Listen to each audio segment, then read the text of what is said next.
குறித்து கேள்வி எழுப்புவான். அந்த கேள்விகளுக்கெல்லாம் நாம் பதிலளித்தாக வேண்டும். அந்த பதிலில் நம்மிடத்திலே பிழை இருக்கும் என்றால் இறைவன் நம்மை தண்டிப்பான். அந்த பதிலில் நாம் வெற்றி பெற்று விட்டால் இறைவன் நம்மை மகிழ்ச்சிப்படுத்துவான், சுவர்க்கத்திற்குள் நம்மை நுழைக்க பிரவேசிக்க செய்வான் என்கிற அந்த வாழ்க்கை உண்மையான வாழ்க்கை, நீடூழி வாழ்க்கை, ஊழூழி வாழ்க்கை, அந்த வாழ்க்கை குறித்த எண்ணம் வருவதற்கு முன்பாக, அப்படி ஒரு வாழ்க்கை இருக்கிறது என்கிற நம்பிக்கைக்கு முன்பாக நபித்தோழருடைய வாழ்வு எப்படி இருந்தது, அந்த நம்பிக்கை வந்த பிறகு எப்படி இருக்கிறது என்று யோசித்து பாருங்கள். இன்னைக்கு அது கண்ணுக்கு முன்னாடி நடந்துகிட்டே தான் இருக்கிறது. அது ரசூலுல்லாஹ்வுடைய வாழ்க்கைக்கு மட்டும் இல்லை, சஹாபாக்களுடைய வாழ்க்கைக்கு மட்டும் இல்லை, யாரெல்லாம் அந்த நம்பிக்கையை உள்ளத்தில் ஏந்துறாங்களோ அவங்க எல்லாருடைய வாழ்க்கையுமே அதுக்கு முன்னாடி அதுக்கு பின்னாடி ரெண்டா பிரிச்சிடலாம். கிமு கிபி மாதிரி நிலையான வாழ்க்கைக்குரிய நம்பிக்கைக்கு முன்னால் நம்பிக்கைக்கு பின்னால் கோடு போட்டு பிரிக்கிற அளவிற்கு அல்லாஹ் அவர்களுடைய வாழ்க்கையில் பெரும் மாற்றத்தை உண்டாக்குகிறார். எப்படி நிகழ்கிறது? அது நிகழ்ந்தே தீரும், கண்டிப்பாக நிகழும். உலகத்தில் நீங்க இப்ப நம்ம பேசின பெற்றோர் பிள்ளைகள் குறித்த அறிவுரையா இருக்கட்டும், அல்லது உலகத்தில் நடக்கிற வேற எந்த தீமைகளை பத்தியா இருக்கட்டும், அந்த தீமைகளுக்காகவெல்லாம் நிறைய போராட வேண்டிய தேவை இருக்கிறது. இந்த தீமையை செய்யாத, அந்த தீமையை செய்யாத, அதனால இவ்வளவு கேடு அவ்வளவு கேடு. இப்ப மதுபானம் எடுத்துக்கங்க, போதை வஸ்துக்களை பயன்படுத்துவது தமிழக அரசு இன்றைக்கு ரொம்ப பெரிய முஸ்லீம்களை மேற்கொண்டு வருகிறது.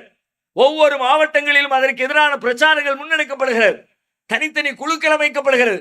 பல்வேறு மாவட்டங்களில் காவல்துறை கண்களில் விளக்கெண்ணெய் ஊற்றி கஞ்சா பயன்படுத்துகிறவர்களை, அதை விற்பனை செய்கிறவர்களை தேடி தேடி கைது செய்து கொண்டிருக்கிறார்கள். பெரிய விஸ்வரூப பிரச்சனையாக தமிழகத்தில் அது உருவெடுத்துக் கொண்டு வருகிறது. அதற்காக பல்வேறு கூட்டங்களை முதலமைச்சருடைய தலைமையிலே மீண்டும் மீண்டும் கூட்டப்பட்டு விவாதிக்கப்பட்டு செயல் திட்டங்கள் வகுக்கப்பட்டு அதற்கு எதிராக ஒரு பிரச்சார வேலை ஒன்று இந்த தமிழகத்திலே இன்றைக்கு நடைமுறைப்படுத்தப்பட்டு கொண்டிருக்கிறது.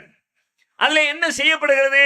அதுக்காக வேண்டிய விழிப்புணர்வு கூட்டங்களை ஏற்பாடு பண்றாங்க, மாணவ மாணவியர்களை கொண்டு உட்கார வைக்கிறாங்க. 7ஆம் கிளாஸ் 8ஆம் கிளாஸ் 10ஆம் கிளாஸ் 12ஆம் கிளாஸ் படிக்கிற பிள்ளைங்களை எல்லாத்தையும் உட்கார வச்சு அதனுடைய தீமைகளை சொல்றதுக்கு டாக்டரை கூட்டிட்டு வந்து பேச வைக்கிறாங்க, உளவியலாளர்களை கூட்டிட்டு வந்து அதை ஏற்படுத்துகிற கேடுகளை பத்தி பேச வைக்கிறாங்க, பெரிய பெரிய அதிகாரிகளை கூட்டி உட்கார வச்சு அதனுடைய தண்டனைகளை பத்தி பேச வைக்கிறாங்க.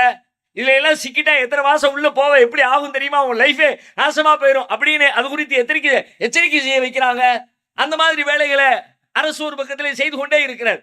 இந்த மாதிரி அதனுடைய தீமைகளை சொல்லி, கேடுகளை சொல்லி, அதனுடைய நடப்பு யதார்த்தங்களை சொல்லி, அறியாமையிலே நம்முடைய மாணவ செல்வங்கள் போய் வீழ்ந்து விடக்கூடாது, எதிர்கால தலைமுறை அதிலே பலியாகிவிடக் கூடாது என்று சொல்லி தீமைகளை சொல்லி சொல்லி சொல்லி சொல்லி பிரச்சாரம் செய்து அதிலே மீட்டெடுக்க வேண்டிய தேவை கட்டாயம் இருக்கிறது.